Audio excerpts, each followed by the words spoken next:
Salam kerahiman.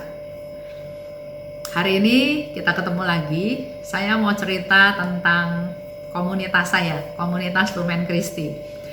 Jadi pertemuan kita terakhir itu adalah 1 Maret tahun yang lalu. Jadi sudah dalam 1 tahun, sekarang sudah masuk bulan Maret, 1 tahun lebih kita nggak pernah ketemu lagi. Padahal biasanya secara rutin 1 minggu 1 kali ada pertemuan, ada pengajaran, ada doa koronka bersama-sama, ada juga misa dalam setiap bulan itu 1 kali misa. Memang di awal masa pandemi kita semua sepertinya ada di rumah saja, nggak ada kontak, nggak ada banyak hal yang bisa dilakukan, dan terutama anggota komunitas Lumen Christi itu kebanyakan sudah lansia, jadi semua gaptek urusan urusan IT. Dan saya dan Haryanto juga bilang bahwa ya sudah, kita sudah tua, kita tunggu saja masa ini lewat baru kita mulai berkumpul lagi. Tapi ternyata kita dipaksa untuk belajar mengerti, memakai Zoom, ngobrol melalui Zoom, dan melakukan kegiatan-kegiatan. Nah, kira-kira 6 bulan yang lalu mulai ada kegiatan lagi, karena di dalam komunitas itu ada rasa rindu, ada rasa ingin ketemu, ingin ngobrol.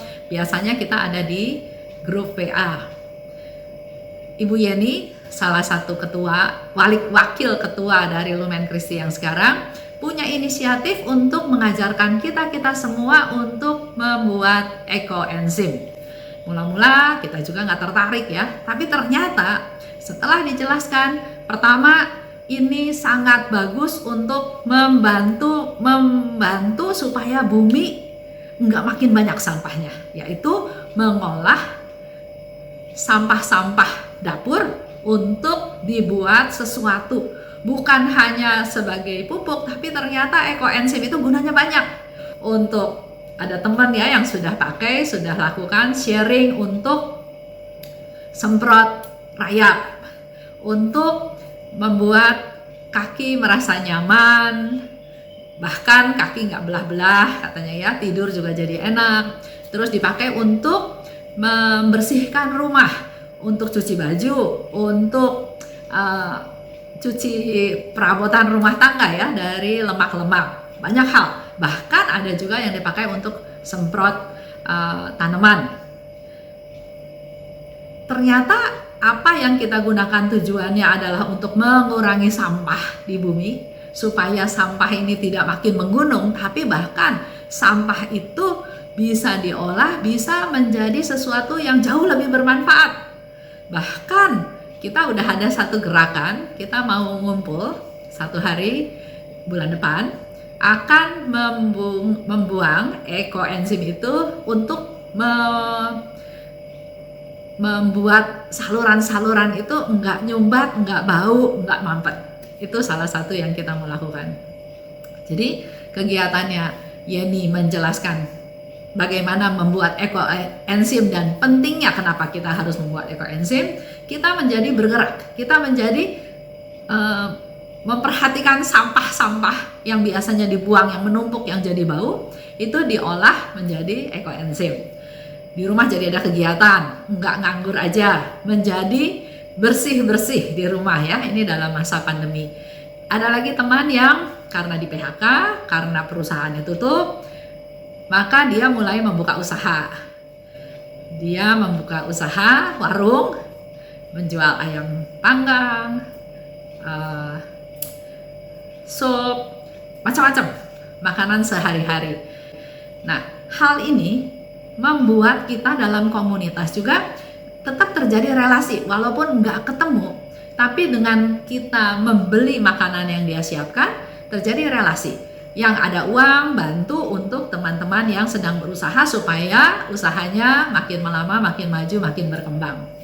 Ada yang usaha catering kecil-kecilan, bahkan ada yang sudah masuk ke jual dengan cara online.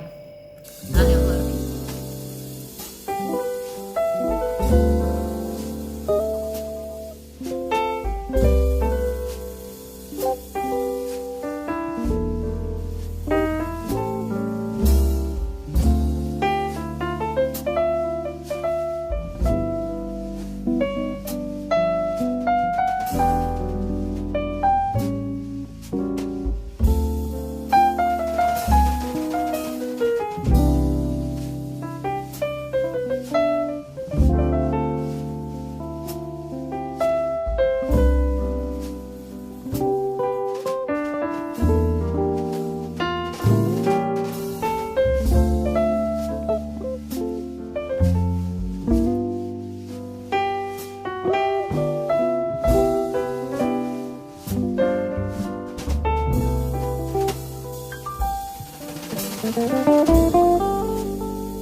Dan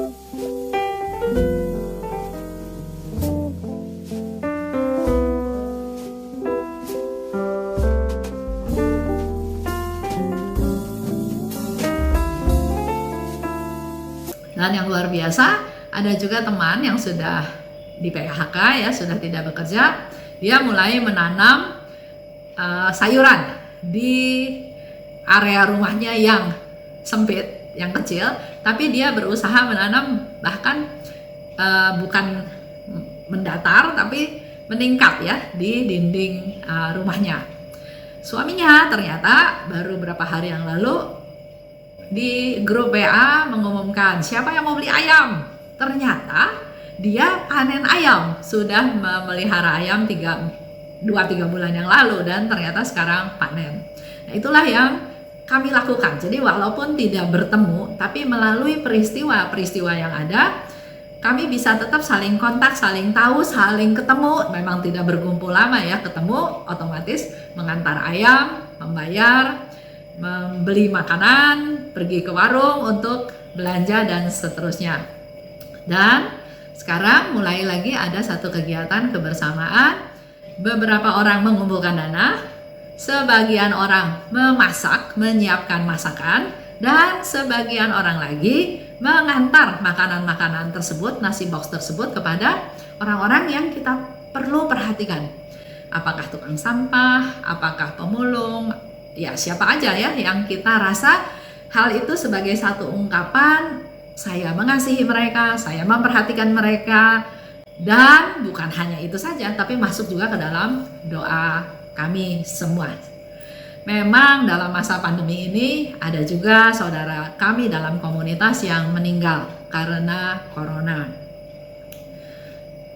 Kami berdoa buat mereka-mereka yang sudah meninggal. Yang sakit juga kami berdoa supaya mereka dikuatkan, dihibur, minta rahmat Tuhan supaya disembuhkan. Dan kalau memang harus pulang, kami juga berdoa agar mereka pulang dengan keadaan siap supaya sudah bisa segera menikmati hidup kekal.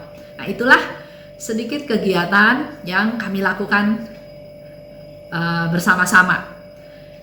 Sebentar Bapak Ibu nanti akan melihat tayangan yang kami lakukan setiap Jumat pertama, yaitu kami membagikan makanan nasi box kepada mereka-mereka yang perlu kami perhatikan.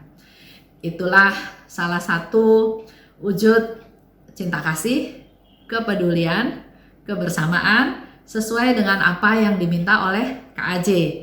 Makin mengasihi, makin terlibat, makin menjadi berkat. Dengan mengumpulkan dana sedikit demi sedikit dari anggota, ada yang menyumbang tenaga dengan memasak, dan ada juga yang punya kendaraan motor, mereka lah yang membagi-bagikan makanan tersebut. Bahkan ada satu sharing, Bu, saya kehujanan karena memang ternyata sore itu hujan, tapi dia lakukan penuh sukacita. Dan yang luar biasa, ada satu ibu, waktu dia membagikan makanan nasi box itu ke orang-orang yang ada di dekat tempat sampah yang sedang memilah-milah, mengorek-orek sampah, ternyata dia bertemu dengan seorang yang dia kenal, dan dia katakan adik daripada si orang tersebut adalah teman sekolah dia waktu SMA. Jadi itulah kehidupan, kita nggak pernah tahu kapan di atas, kapan di bawah, tapi mari kita bersama-sama melakukan sesuatu perbuatan yang walaupun kecil, tapi dilakukan dengan sukacita. Nah, hal ini kami lakukan bukan untuk supaya semua orang tahu, tapi mudah-mudahan gerakan ini menjadi awal dari kepedulian dari semua yang ada di sekitar untuk sama-sama berbagi, memperhatikan yang kecil, yang berkekurangan, yang membutuhkan, yang mungkin bermasalah ya. Mari kita berikan apa yang kita bisa berikan dengan senyum, dengan doa. Itu aja cerita tentang komunitas Lumen Christi di masa pandemi. Terima kasih. Salam kerahiman.